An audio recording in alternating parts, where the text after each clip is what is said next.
თქვენ მადლობა. ძალიან მძიმეა მართლა ეს ყველაფერი ჯერ კიდევ ვერც ვაცნობიერებთ. დავფიქრდები და ჩემთვის არ მომკვდარა, ვერ დავიჯერებ, ჯერ არ მინახავს. ვერავედი, განა ვერავალ. სულ ესე ბობღვითავალ, რაც არ უნდა ავად ვიყო და არ შემეძლოს ფეხით წავალ, მაგრამ არ შემიძლია რომ ის ვნახო, რომ უკვე არ სუნთქავს, უკვე რომ უნდა გავიდეს. ეგ ხო გარდუვალია ყველა ჩვენთაგანისთვისაც. ოდეს მე ღმერთმა დაგვიფაროს. ზოგი ეხლა იწყებს ცხოვრებას და აი ხო ვერსად ვერ დაემალება ადამიანის სიკვდილს. და ეს მძიმე დღე დადგა. ადამიანი, რომელიც მართლა ნახევარ საუკუნეს უვლიდა და როგორც შეეძლო და არ შეეძლო, უხმოდ თავის გამოუჩინებლად ემსახურებოდა თავის ქვეყანას. რამდენი ცოდვით დავღალეთ, რამდენი თუნდაც გულწრფელად ვიტყვი, რამდენი შვილმკვდარი დედა მიიღო მარტო და სიკვდილისკენ პირქცეული მოაბრუნა და დაუბრუნა თავის ქვეყანას, თავის სიკეთით, თავის თბილი გულით, თავის საუბრებით.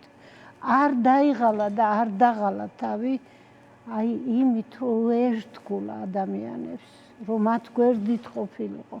მე ყოველ შემთხვევაში ეგრე მეჩვენებოდა და ჩვენ ყველას გვეჩვენებოდა, ვისაც მასთან შეხების საშუალება ჰქონდა, რომ ჩვენ ყველაზე მაგრა უყვარდით. წარმოუდგენელი იყო ინგა, რომ აი გეჩვენებოდა, რომ შენზე მაგრა არავინ არ უყვარდა. ეს ძალა საიდან ჰქონდა? მართლა უყვარდა ყველა შენ. ეხა მეცინება, რომ სუპირველად როგორ შევხვდით რა მარტივი იყო და ჩემთვის რა მიუღწეველი, რომ აი ამ ესეთ ადამიანს შევხვედროდი. მერიდებოდა, სადაც შემეძლო ისე შორს დავდგებოდი ლოცვის დროსაც, სადმე გადავიკარგებოდი და იქიდან ვხედავდი. მე გახსნილად რო გითხრათ, პირველ რიგში ის ჩემთვის იყო ძალიან სანდო და რით იყო? თისკაცობით. არ გამიგოთ ეს თავხედობა და არ ჩამომართვათ, მაგრამ ის იყო, მე თქვი უკვე და შემიძლია რომ გავიმეორო. აი უნიკალური თისკაცის ეტალონი იყო. პირველ რიგში როგორც ადამიანი, რომელმაც ამხელა ტვირთი აიღო და ბოლო წამამდე იმას უერთგულა და იდგა სითბოს და სიყვარულის მხარეს. არა ერთმანეთის დაჯახების, არამედ დაამშვიდდით. ჩვენ ხო დაუმშვიდებელი ვართ. ჩვენ ხო ვერაფერი აი რაღაცა არც გახსოვს ცოცხალი რო ადამიანი, რომ აი რანაირად უნდა სწეგეთ ადამიანს უდიდესი პატივი. ეს ჩვენ თითოეულა ადამიანებმა, ვისაც აქვს სულიერი კულტურა, ვისაც აქვს სხვა რაღაც დამოკიდებულება სიცოცხლესთან და ადამიანთან და მე რომელი ბრძენი ვარ, რა უნდა ვთქვა? მე ვამაყობდი ჩემთვის, რომ ის იყო მთისკაცი, რომელიც ედგა მთელ ერს სათავეში და არ ეშლებოდა. შეუმცდარი ადამიანი დედამიწაზე არ არსებობს. აი ვინც არ უნდა იყოს, დიდი გენიოსებიც არ არსებობენ. მაგას ვერ აიცდენ ადამიანი, რომ რაღაცა უმნიშვნელო მაინც ისეთი არ გაეპაროს ან ვერ იფიქროს და მე ეგეთი არ ვიცი. მე ესეთი არ მახსოვს. კი არ ვფასონობ ეხლა და ჩემი დახმარება უწმინდეს ხო სასაცილოა. რაში სჭირდება, მაგრამ მე აი მივდიოდი მეგონა, რომ აი ჩვენ ვერავინ ვერასოდეს ვერ მოგვერევა, იმიტომ რომ მან იცის სიყვარული. მე ვხვდებოდი ადამიანებს და თვითონაც გვახვედრებდა, მაგალითად ფერეიდნელ ქართველებს, მაგალითად ჰერელებს, ინგილოებს. ჩვენ ვხვდებოდით, არ ვიცი, აი ვიღაცებზე გვეტყოდა.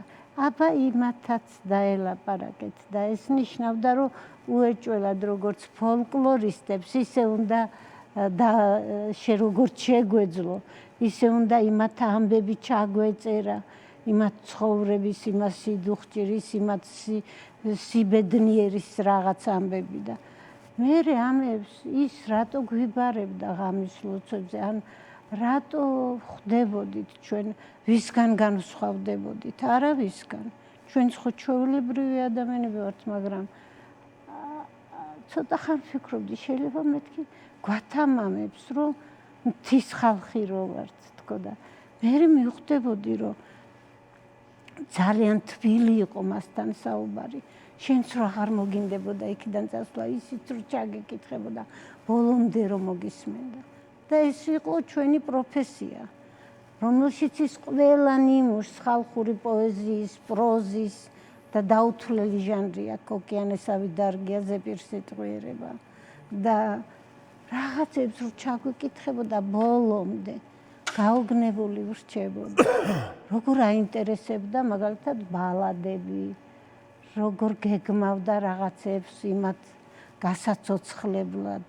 ჩვენ რაღაცებს ვკითხავდა. რაღაცა რაც ვიცოდით ჩვენ პროფესიაში და ცოტა რაღაც ვიცით ჩვენ პროფესიაში, ბევრი რა ვიცით, ვისგან განსხვავდებით, მაგრამ აი მთის აინტერესებდა ჩვენგან, მთის ამბები. ის რაც ვერ მოასწრო, სანამ ასე დაიტვირთებოდა და ყველა დარგი როგორ უნდა სწოდნოდა. ყველა დარგში რატო ხავდა მოსიყვარული ადამიანი, რატო ჩადიოდა სიღრმეებში. მე ძალიან გამიგრძელდება ამაზე საუბარი. დაუსრულებლად შეგიძლია. ეს არის დაუსრულებელი. მართლა დაუსრულებლად და აი ჩვენ ვიყავით, არ ვიცი, იქნებ ჯერ სხვებმა იამბონ და თუ დრო დარჩება, მე რაღაცეებს გაჩვენ. ძალიან მიყვარხართ ქალბატონო ეთერ. დიდი მადლობა კიდევ